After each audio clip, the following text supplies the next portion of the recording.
Assalamualaikum warahmatullahi wabarakatuh dan selamat pagi buat teman-teman semuanya dimanapun kalian berada.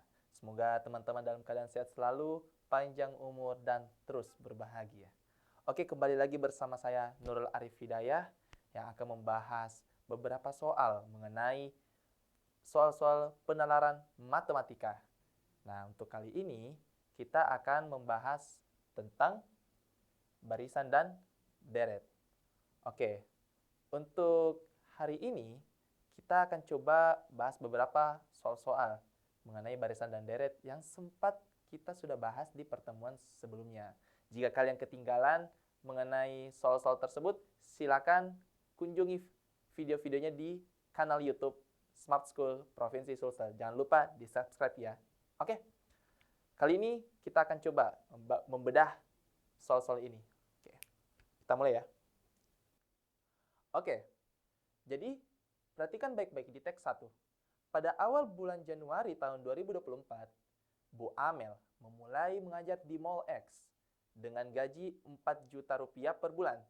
Di tahun kedua, ketiga, dan seterusnya, gaji Bu Amel mengalami kenaikan sebesar 25% dari tahun-tahun sebelumnya.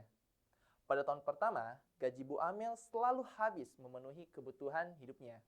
Mulai tahun kedua, kebutuhan hidupnya mengalami kenaikan 10% dari tahun sebelumnya. Jika kebutuhan hidup per bulan terpenuhi dan gaji Bu Amel memiliki sisa gaji akan ditabungkan. Oke, jadi teman-teman perlu dilihat teks ini, itu ada informasi yang bisa kalian dapatkan. Yang pertama, Bu Amel mengajar di Mall X dengan gaji 4 juta di tahun pertama ya, gaji 4 juta per bulan ya. Nah, di tahun kedua, ketiga, dan seterusnya, itu gaji Bu Amel selalu mengalami kenaikan sebesar 25%. Oke, gaji kenaikan sebesar 25% dari tahun-tahun sebelumnya. Nah, pada tahun pertama, gaji Bu Amel selalu habis memenuhi kebutuhan hidupnya. Jadi di sini ada dua hal yang bisa kalian lihat, yaitu gaji sama kebutuhan hidup. Terus mulai tahun kedua, kebutuhan hidupnya mengalami kenaikan. Jadi di tahun kedua, kebutuhan hidup mengalami kenaikan 10% dari tahun sebelumnya. Jika kebutuhan hidup per bulan terpenuhi dan gaji Bu Amel memiliki sisa, maka sisa itu akan ditabungkan. Nah, jadi tambah satu lagi informasi, yaitu jika gaji Bu Amel ada sisa, nah sisa gajinya jadi tabungan gitu ya. Oke, sekarang kita masuk di nomor 1. Selisih gaji per bulan Bu Amel pada tahun kedua dan tahun ketiga adalah titik. Oke, berarti teman-teman perlu mengetahui dulu berapa gaji per bulan Bu Amel di tahun kedua dan ketiga. Oke, sekarang kita langsung kerjakan soalnya. Oke, kita perhatikan di tahun kedua ya. Berdasarkan teks, gaji setiap tahunnya itu mengalami kenaikan sebesar 25% ya. Gaji naik 25%. Nah, maka di tahun kedua,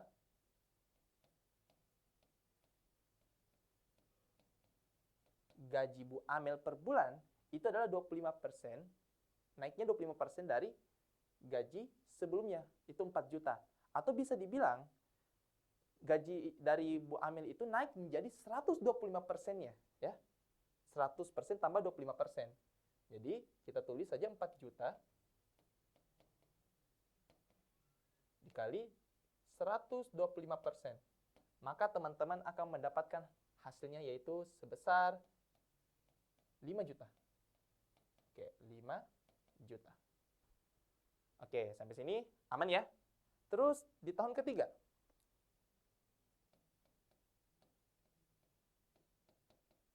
itu gaji Bu Amel ya naik lagi 25% dari tahun sebelumnya, yaitu di tahun kedua. Maka sama saja, gaji Bu Amel di tahun kedua yaitu 5 juta per bulan, itu kita kalikan dengan 125%.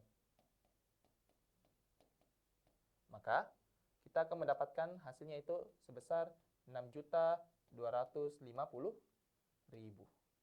Maka selisih dari gaji Bu Amel pada tahun kedua dan tahun ketiga adalah, langsung kurangin saja nih. 6.250.000 dikurang 5 juta. Maka teman-teman akan mendapatkan sebesar 1.250.000. Oke, jadi soal ini jawabannya adalah C ya. Ya, semoga teman-teman bisa memahami dengan baik soal ini. Dan ingat, informasi yang ada di soal ini akan kita pakai untuk soal-soal selanjutnya. Jadi tetap di-keep ya informasi di nomor 1 ini. Oke, semoga teman-teman paham. Oke, selanjutnya kita masuk ke soal kedua. Oke. Nah, teksnya masih sama, tapi pertanyaannya adalah total tabungan Bu Amel pada akhir tahun kedua. Oke, jadi yang ditanyakan itu adalah tabungan ya, total tabungan. Total tabungan di akhir tahun kedua. Ingat teman-teman, bagaimana cara mendapatkan tabungan? Tabungan itu didapatkan dengan cara gaji dikurang dengan kebutuhan hidupnya ya. Oke, sekarang kita coba cek dulu. Berarti saya tuliskan kembali dulu ya. Untuk mendapatkan tabungan per bulannya,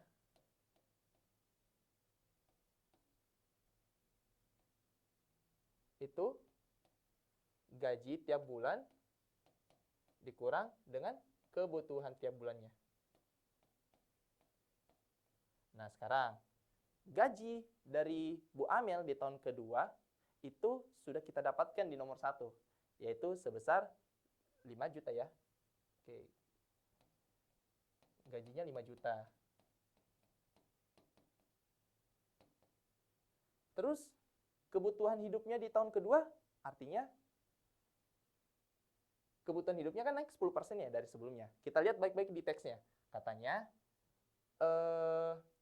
ini gaji Bu Amel di tahun pertama itu habis memenuhi kebutuhan hidup ya. Berarti gaji Bu Amel yang sebesar 4 juta itu di tahun pertama itu habis memenuhi kebutuhan hidup. Nah, berarti di tahun kedua kebutuhannya itu adalah ya 10%, kenaikannya 10% dari 4 juta, atau bisa kita hitung 4 juta dikali 110%. Kita dapatkan dari 100% ditambah kenaikannya 10%. Ya. Maka teman-teman akan mendapatkan hasilnya sebesar 4.400.000.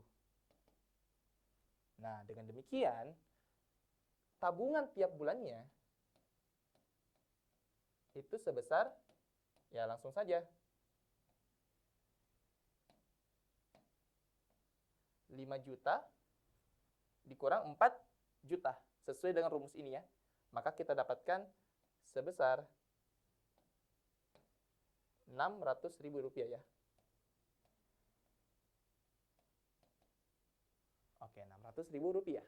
Nah, katanya kan total tabungan, berarti tabungan yang sudah dikumpulkan selama 1 tahun. 1 tahun itu adalah 12 bulan. Maka totalnya langsung saja kalikan dengan 12 ya. 600.000 dikali 12. Maka teman-teman mendapatkan hasilnya adalah 7.200.000 rupiah.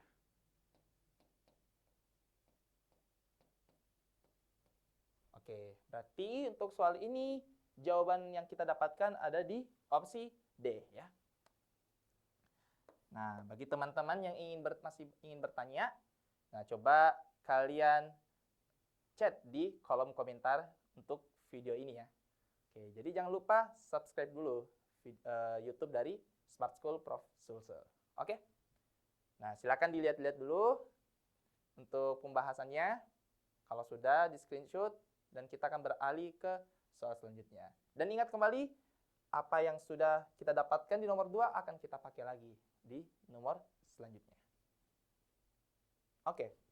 Di soal nomor 3, jika pada bulan ketiga di tahun ketiga Bu Amel membeli sebuah notebook dengan harga 7.500.000 menggunakan uang tabungannya. Total tabungan Bu Amel pada akhir tahun ketiga adalah titik-titik-titik. Oke, kita coba langsung saja keep kata kuncinya. Pertama, yang kita lihat adalah di bulan ketiga, tahun ketiga, itu Bu Amil beli notebook dengan harga Rp7.500.000. Nah, ini dia gunakan uang tabungannya ya. Nah, terus yang ditanyakan berapa total tabungan pada akhir tahun ketiga. Nah, berarti sama juga seperti yang kita lakukan di nomor 2, yaitu mencari tabungan tiap bulan di tahun ketiga ya. Nah, berarti kita cari dulu berapa gaji dan kebutuhan hidupnya. Nah, berarti gaji, kalau sini saya tulis gaji, berarti langsung merujuk ke tahun ketiga ya. Kalau sebelumnya saya tulis gaji itu merujuk ke tahun kedua, sesuai pada soal. Nah, berarti gajinya di sini, tadi kita sudah dapatkan di nomor 1, yaitu Rp6.250.000.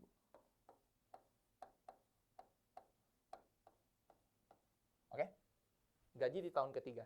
Sekarang, kebutuhan hidupnya.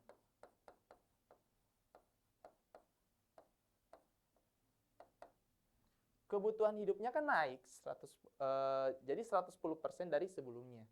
Tadi kita punya kebutuhan hidup di tahun kedua itu 4.400.000.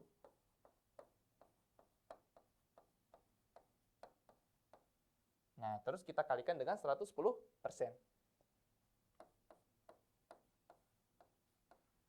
Nah, maka yang kita dapatkan sebesar, nah langsung kalikan ini ya, ini aja ya, 44 dikali 11 ya. Itu kita bisa dapatkan sebesar Rp4.840.000. Nah, jadi gaji tiap bulan di tahun ketiga itu Rp6.250.000. Sedangkan kebutuhan hidupnya di tahun ketiga tiap bulannya adalah Rp4.840.000. Maka tabungan tiap bulannya di tahun ketiga itu sebesar, ya langsung kurangin aja, 6.250.000 dikurang 4.840.000. Maka kita dapatkan sebesar 1.410.000. Nah, inilah dia. Oke. Nah, sekarang kan dia tanyakan total tabungan Bu Amil pada akhir tahun ketiga dulu ya. Nah, berarti kita perlu ingat bahwa kita punya tabungan sebelumnya di tahun kedua, yaitu 7.200.000 ya. 7.200.000. Maka kita tambahkan ya. Maka di akhir tahun ketiga, atau saya tulis saja seperti jadi total tabungan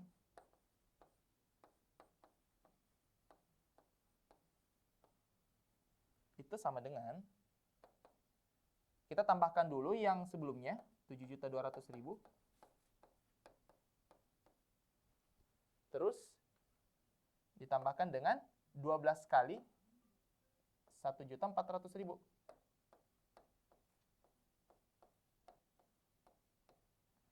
Nah, nanti kita lihat 141 dikali 12 itu berapa, teman-teman? Kita kali sama-sama ya. 141 dikali 12 ya.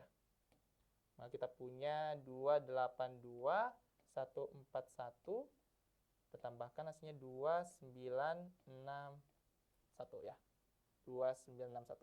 Maka kita punya 7.200.000 ditambah, nah ini kita tuliskan 1692.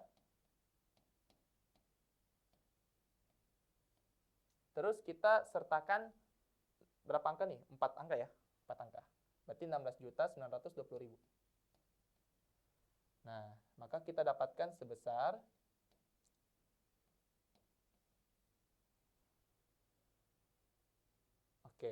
jadi kita dapatkan sebesar 24.120.000 ya.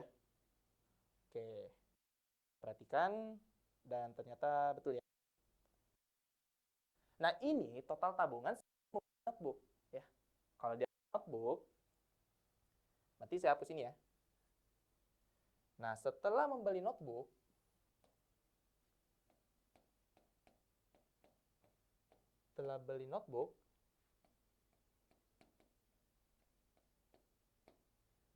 maka sisa tabungannya itu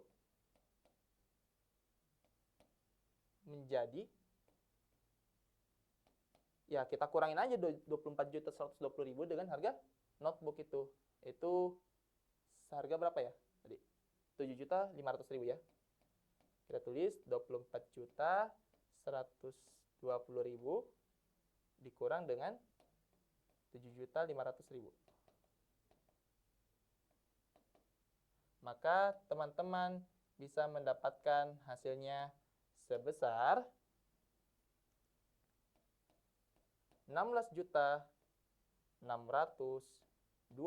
rupiah. Oke. Jadi inilah tabungan Bu Amel di akhir tahun ketiga setelah Bu Amel membeli notebook. Berarti jawaban kita ada di opsi D. Oke, semoga teman-teman bisa memahami apa yang sudah kita jelaskan. Nah, silakan di-keep soalnya karena kita masih memakai soal tersebut. Kita masih memakai pembahasan ini untuk soal selanjutnya ya. Oke. Kalau sudah, kita langsung ke soal selanjutnya. Nah, selanjutnya, jika pada bulan ketiga Bu Amel membeli sebuah notebook dengan harga 7.500.000 menggunakan uang tabungannya, total tabungan Bu Amel menjadi 6.750.000 pada bulan ke titik-titik di tahun ketiga. Oke. Nah, sekarang kita perlu mengetahui dulu kira-kira Bu Amel ini punya tabungan di bulan ketiga itu berapa? Di tahun ketiga ya. Berarti tabungan, oke. Tabungan Bu Amel, tabungan di tahun ketiga ya, bulan ketiga. Tabungan di tahun ketiga, bulan ketiga. Itu sebesar, nah tadi di tahun kedua itu punya tabungan 7.200.000.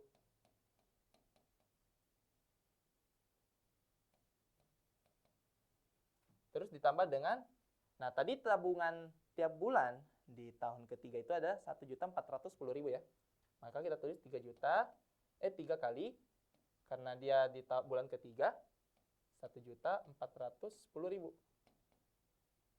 Maka kita punya sebesar 7.200.000 ditambah, nah 141 kali 3 itu sebesar 4 juta ya, 423 ya, 423. 4.230.000. Maka kita punya sebesar 11.430.000.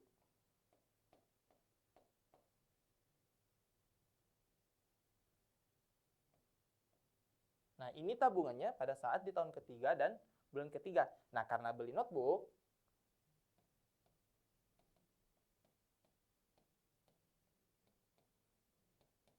yang harganya 7.500.000, maka sisanya menjadi, ya langsung saja kurangin 11.430.000 dengan 7.500.000.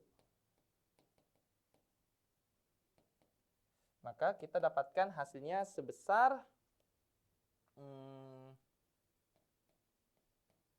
ini di belakang 30.000 ya, 30.000. Terus yang dibilang ratusannya itu 9. Jadi 10 kurang 7, 3 ya. Oke, 3.930.000. Oke.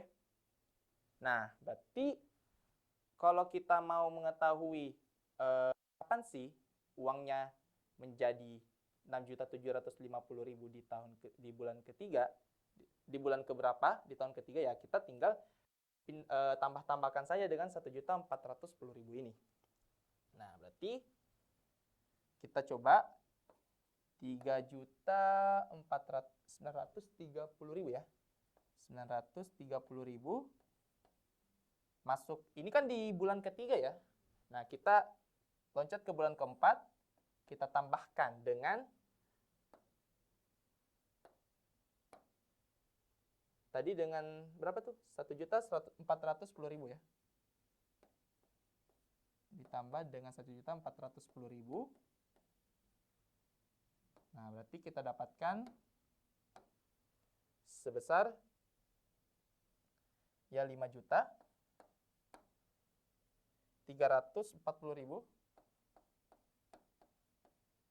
Nah, terus masuk di bulan kelima, kita tambahkan lagi dengan angka yang sama 1.410.000.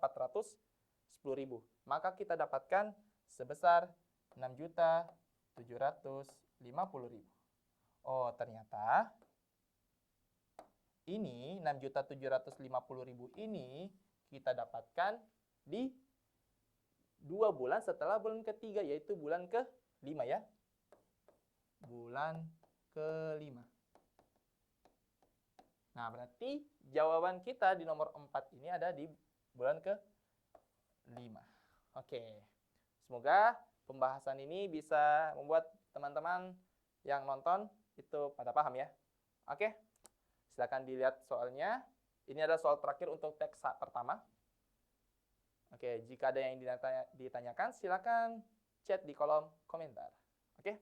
Dan jangan lupa like dan subscribe. Oke. Kalau sudah, kita pindah ke teks selanjutnya. Oke. Ini kita punya teks kedua ya, untuk soal nomor 5 sampai nomor 8. Pada suatu toko ponsel, harga resmi ponsel merek X adalah 10 juta rupiah. Dan toko memberi diskon 20%. Ponsel tersebut juga dapat dibeli dengan diangsur setiap bulan dengan besar sama mulai bulan kedua. Nah, ya. Dikenakan bunga tunggal 6% per tahun dan uang muka minimal 10% dari harga resmi. Toko jual-menjual anti gores dengan harga Rp150.000 dan casing ponsel dengan harga Rp90.000. Nah, berarti kita punya beberapa keterangan nih. Yang pertama,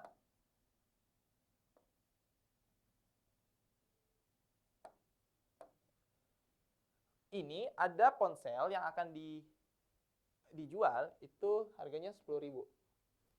Nah, terus toko ngasih diskon 20%.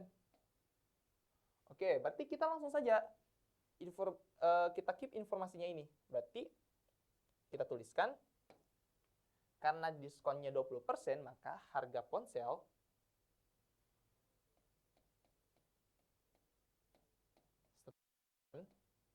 itu menjadi, ya kita kurangin aja 100% dan dari 100% dan 20%, yaitu 80%.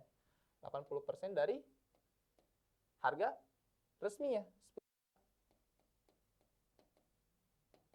Berarti kita punya sebesar 8 juta rupiah. Nah, inilah harga ponsel setelah diskon. Oke? Nah, terus ponsel ini juga dapat dibeli dengan diangsur setiap bulan dengan besar yang sama dengan dikenakan bunga tunggal 6% dan uang muka minimal 10% dari harga resmi. Nah, ini kita lihat ada uang muka minimal 10% dari harga resmi. Oke? Berarti kita langsung keep saja informasinya. Berarti kita dapatkan uang mukanya atau kita biasa sebut DP ya. DP. Di sini saya DP ya. Itu adalah 10% dari harga resmi. 10% harga resmi itu 10 juta ya. Harga resminya 10 juta. Maka kita dapatkan sebesar 100.000. Nah, ini 1 juta, sorry. 1 juta. Oke. Saya itu tak biasa megang uang 10 juta begitu. 1 juta itu sudah syukur ya. Oke. Nah, berarti DP ponsel kita ini adalah 1 juta ya. Nah, maka kita langsung ke soalnya. Jika Pak Budi ingin membeli ponsel X dengan mengangsur, ia juga ingin membeli anti gores, casing, dan nomor perdana beserta pulsa. Jika ia membawa uang 1.500.000, uang yang dapat digunakan untuk membeli nomor perdana beserta pulsanya maksimal adalah titik-titik ribu rupiah. Nah, berarti kalau kita mau tahu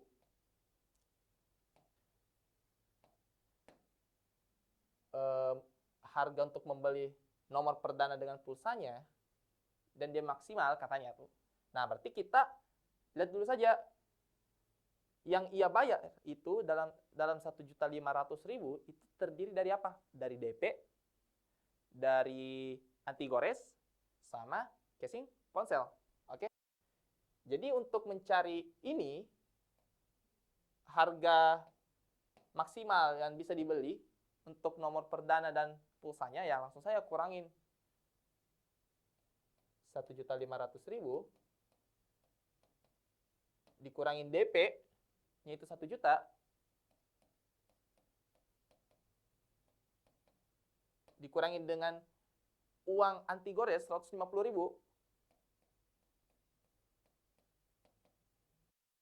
terus kita kurangi lagi sama uang casing ponsel yang harganya 90.000.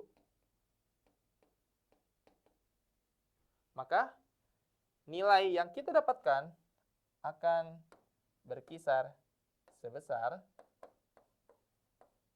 260.000. Oke. Jadi nomor perdana dan pulsa yang bisa dibayar itu maksimal 260.000 ya. Oke. Semoga teman-teman di sini paham dengan penjelasan untuk nomor 5 ini ya. Berarti opsi kita adalah C. Oke. Sekarang kita lanjut lagi soalnya.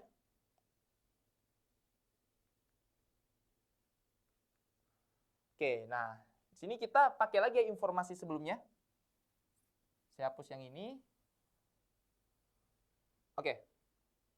Nah, jika Pak Budi membeli ponsel dengan uang muka minimal dan mengangsur sebanyak 20 kali, angsuran yang dibayarkan adalah titik-titik ribu rupiah. Nah, ada uang muka sebesar 1 juta ya. Ini uang mukanya 1 juta.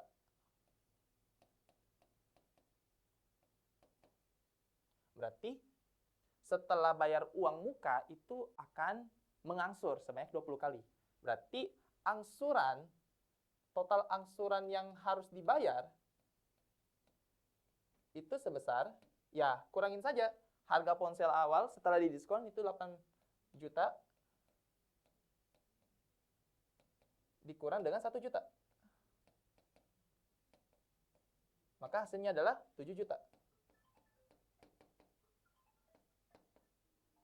Nah, 7 juta ini akan kita pakai untuk mencari kira-kira berapa uang bunga tunggalnya ya.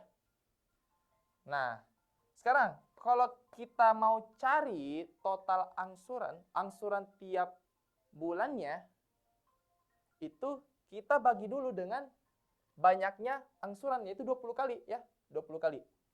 Berarti angsuran tiap bulan tanpa bunga dulu, tanpa bunga itu sebesar 7 juta dibagi dengan banyak kali dia angsur, yaitu 20 kali. Bagi 20. Maka kita dapatkan sebesar 350.000 rupiah. Oke, ini kalau tanpa bunga. Nah, sekarang kan ada keterangannya itu setiap angsuran tidak dapat bunga. Bunganya itu bunga tunggal 6% per tahun. Maka kita perlu tahu dulu berapa bunganya tiap tahun ya. Oke, berarti besar bunga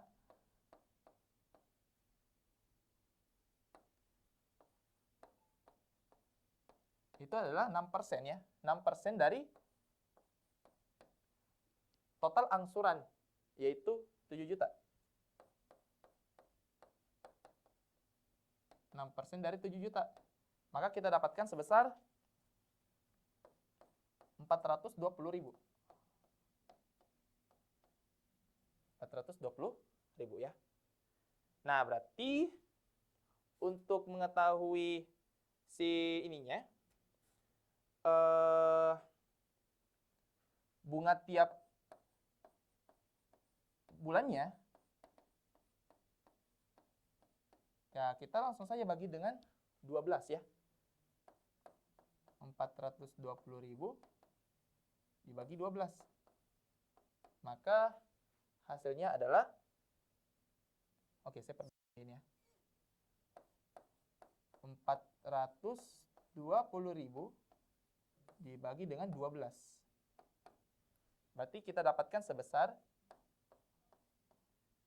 35.000 ya. Oke, 35.000. Nah, dengan demikian, besarnya angsuran tiap bulannya dengan bunga itu sebesar, berarti angsuran tiap bulannya, oke saya tulis di sini ya. Ya, 350.000 ditambah 35.000.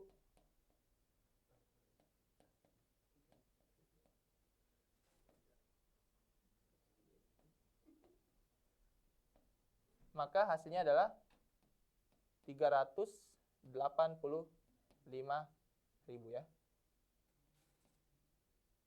Nah, berarti jawaban kita untuk soal ini adalah di B. Oke. Nah, jadi diperhatikan baik-baik penyelesaiannya ini.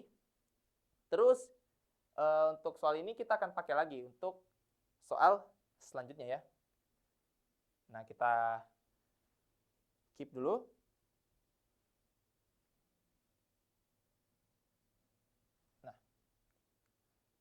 Nah, soalnya nomor 7. Bu Atik ingin membeli ponsel X dengan uang muka minimal dan mengangsur setiap bulan 400.000, kecuali angsuran bulan terakhir yang mungkin kurang dari angsuran sebelumnya. Karena sudah memenuhi harga pokok beserta bunganya. Bu Atik perlu mengangsur sebanyak titik-titik kali. Nah, sekarang tadi di soal itu dia bilangnya itu angsurannya itu setiap bulan 400. Nah, 400.000 ini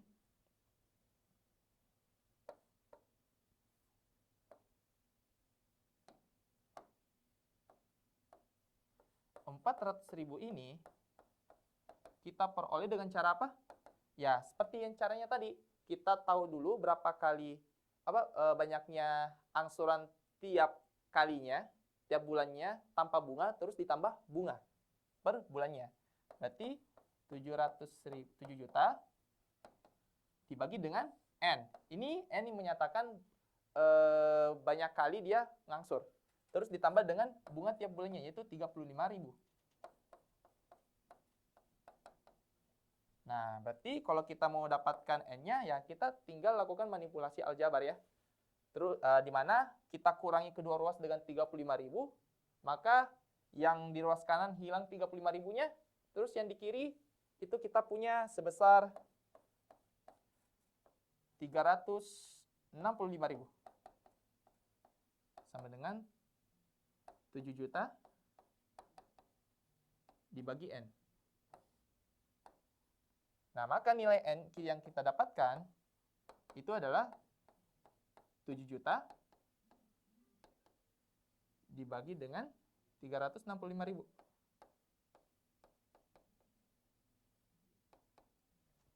Nah, ini kalau teman-teman hitung, itu kita dapatkan sebesar 19,17 sekian. Nah, tapi kan bulan kan tidak ada yang koma-koma ya. Maka kita taksir ke atas, bukan ke bawah. Maka banyaknya angsuran yang harus dilakukan oleh Bu Atik sesuai di soal itu sebesar 20 kali angsur. Berarti jawabannya adalah D ya. Semoga ini mudah ya buat teman-teman semuanya setelah dijelaskan. Oke. Dan kita masuk ke soal terakhir. Nah, untuk meningkatkan penjualan, toko menawarkan pembelian ponsel X dengan mengangsur tanpa uang muka. Dengan angsuran bulan pertama bulan kedua, ketiga, keempat, dan seterusnya, berturut-turut Rp1.400.000, Rp1.300.000, Rp1.200.000, Rp1.100.000, dan seterusnya hingga Rp0. Harga ponsel X dengan cara pembelian tersebut dibandingkan dengan harga resmi menjadi, kalau kita lihat semua opsinya itu lebih mahal, ya. Nah, sekarang kita coba ya menghitung semua total angsuran. Terus kalau dia sudah lebih dari 8 juta, berarti kita stop gitu. Misalkan ini kan kita mulainya dari 1,4 juta. 1,4 JT. Saya tuliskan JT saja.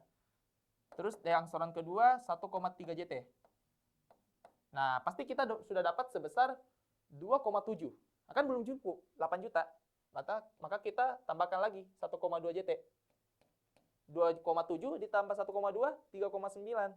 Tambah lagi 1,1 JT.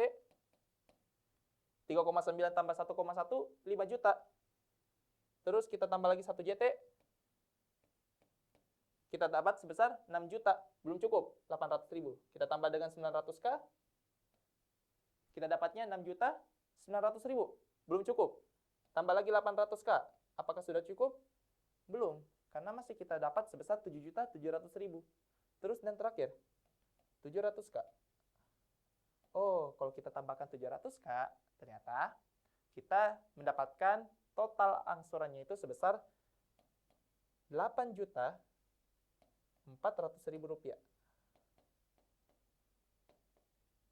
Ternyata dibandingkan dengan harga ponsel setelah didiskon itu 8 juta tadi, ternyata yang kita bayar ternyata lebih mahal 400.000 ya.